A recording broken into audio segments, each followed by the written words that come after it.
ഏവർക്കും പുതിയൊരു അധ്യായത്തിലേക്ക് ഹാർദവമായ സ്വാഗതം.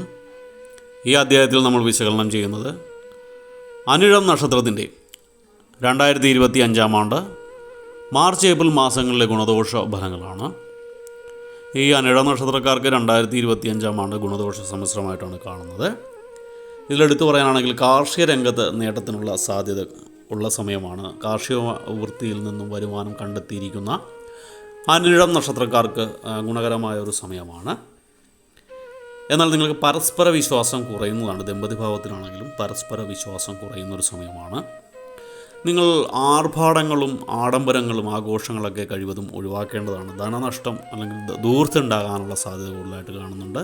അതുമൂലം കടബാധ്യത വന്നു ചേരാനുള്ള സാധ്യത കൂടുതലായിട്ട് കാണുന്നുണ്ട്. അവ്യക്തങ്ങളായിട്ടുള്ള പണമിടപാടുകളിൽ നിന്നും പിന്മാറുന്നതും നന്നായിരിക്കും. എന്ന് വെച്ചാൽ ഉദ്ദേശം വ്യാഖ്യാനം പേപ്പറിൽ മാത്രമുള്ള കമ്പനികൾ നിങ്ങളെ ചിലരൊക്കെ വന്ന് കൺവീൻസ് ചെയ്തിട്ട് ക്യാഷ് ഇൻവെസ്റ്റ് ചെയ്യിക്കുമല്ലോ, അതുപോലുള്ള കാര്യങ്ങളിൽ നിന്നൊക്കെ പിന്മാറുന്നത് നന്നായിരിക്കും. ഒരു വിധത്തിൽ അല്ലെങ്കിൽ മറ്റു വിധത്തിൽ നമ്മൾക്ക് തീർത്തും അവോയ്ഡ് ചെയ്യാൻ പറ്റാത്ത ആൾക്കാരായിരിക്കും പുതിയ ബിസിനസ് ആശയമൊക്കെ ആയിട്ട് വരുന്നത്. അപ്പോൾ അവരോടൊക്കെ തന്മയത്വത്തോടുകൂടി സംസാരിച്ച് അതിൽ നിന്ന് രക്ഷപ്പെടുന്നതായിരിക്കും നിങ്ങളുടെ പോക്കറ്റിലുള്ള പണം പോകാതിരിക്കാൻ നല്ലത്. ഒരു വിധത്തിൽ അല്ലെങ്കിൽ മറ്റൊരു വിധത്തിൽ ഇതുള്ള ആൾക്കാർ നിങ്ങളെ കൺവിൻസ് ചെയ്യാൻ വന്നുകൊണ്ടിരിക്കും. അതുകൊണ്ട് പറഞ്ഞതാണ്.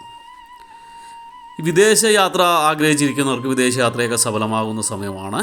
കുടുംബ ബന്ധുക്കളുമായിട്ടൊക്കെ നീരസത്തിനുള്ള സാധ്യത കൂടുതലായിട്ട് കാണുന്നുണ്ട് ഈ അനിഴം നക്ഷത്രക്കാർക്ക്. ചിലരൊക്കെ ഭൂമി വാങ്ങാനുള്ള യോഗം കാണുന്നുണ്ട്. ഭൂമി വാങ്ങാനുള്ള സാധ്യത കൂടുതലായിട്ട് കാണുന്നുണ്ട്. സാമ്പത്തിക ഇടപാടുകളിലൊക്കെ കുഴപ്പങ്ങൾ ഉണ്ടാകാതെ പ്രത്യേകം ശ്രദ്ധിക്കേണ്ടതാണ്. നിങ്ങൾ സാമ്പത്തികമായിട്ട് ബന്ധപ്പെട്ടൊരു ചതിയിൽപ്പെടാനുള്ള സാധ്യത കൂടുതലായിട്ടുണ്ട്. വ്യാപാരികൾക്കൊക്കെ കാലം മോശമായിട്ടാണ് കാണുന്നത്. ബിസിനസ്സിൽ വേണ്ടത്ര ലാഭമോ ഒന്നും ഉണ്ടാകുകയില്ല. ബിസിനസ് കുറച്ച് മോശമായിട്ടാണ് മുന്നോട്ട് പോയിക്കൊണ്ടിരിക്കുന്നത്.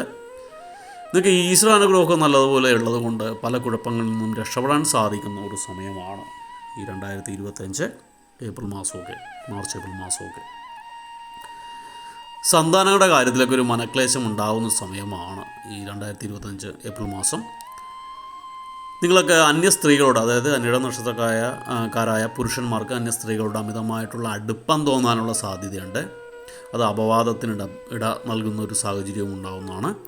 കുടുംബത്തിലെ സ്വസ്ഥതയൊക്കെ നഷ്ടപ്പെടാനുള്ള സാധ്യത കൂടുതലായിട്ട് കാണുന്നുണ്ട്. ആവശ്യമില്ലാത്ത വാഗ്ദാനങ്ങൾ നൽകിയതിൻ്റെ പേരിൽ സുഹൃത്തുക്കളുമായിട്ടൊക്കെ പിണങ്ങേണ്ട സാഹചര്യം കാണുന്നുണ്ട്.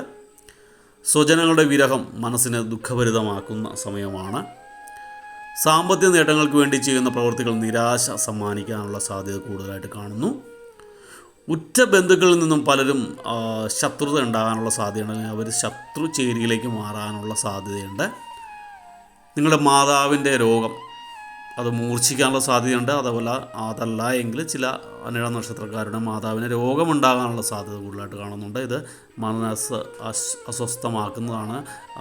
അതല്ല എങ്കിലും മനഃശാന്തി നശിപ്പിക്കുന്നതാണ്. നിങ്ങൾക്ക് ഈശ്വര ചിന്തയൊക്കെ ഏപ്രിൽ മാസമാകുമ്പോൾ കൂടിക്കൂടി വരും.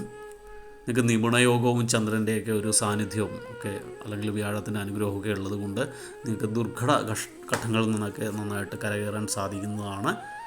ഇത്രയൊക്കെയാണ് നിങ്ങൾക്ക് ഈ മാർച്ച് ഏപ്രിൽ മാസങ്ങളിലെ ഗുണദോഷ ഫലങ്ങൾ. നിങ്ങൾക്ക് ഗുണഫലങ്ങളുടെ മാറ്റി വർദ്ധിക്കാനും ദോഷഫലങ്ങളുടെ കാഠിന്യം കുറക്കാനുമായിട്ട് തീർച്ചയായിട്ടും വ്യാഴാഴ്ചകളിൽ വിഷ്ണു ക്ഷേത്രം അല്ലെങ്കിൽ ബുധനാഴ്ചകളിലെ ശ്രീകൃഷ്ണ സ്വാമി ക്ഷേത്രം ദർശിക്കേണ്ടത് അത്യാവശ്യമാണ്. അതോടൊപ്പം തന്നെ നവഗ്രഹ ക്ഷേത്രങ്ങൾ ദർശിച്ചിട്ട് അവിടെ വ്യാഴഗ്രഹ പൂജ ചെയ്യുക, ചന്ദ്രഗ്രഹ പൂജ ചെയ്യുക, അല്ലെങ്കിൽ നവഗ്രഹ പൂജ ചെയ്യുകയൊക്കെ ചെയ്യുന്നത് ഗുണകരമായിരിക്കും. എല്ലാവർക്കും ഭഗവാന്റെ കാരുണ്യത്താൽ നല്ലൊരു സമയം ഉണ്ടാകട്ടെ, നല്ലൊരു മാസം ഉണ്ടാകട്ടെ എന്ന് ആശംസിച്ചുകൊണ്ട് നിർത്തുന്നു.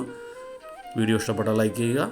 തുടർന്നുള്ള മാസങ്ങളിലെ വീഡിയോ കൃത്യമായി ലഭിക്കുന്നതിനായിട്ട് ചാനൽ സബ്സ്ക്രൈബ് ചെയ്തിട്ടില്ല എങ്കിൽ സബ്സ്ക്രൈബ് ചെയ്യുക. ഒരിക്കൽ കൂടി നന്ദി പറഞ്ഞുകൊണ്ട് നിർത്തുന്നു. നന്ദി, നമസ്കാരം.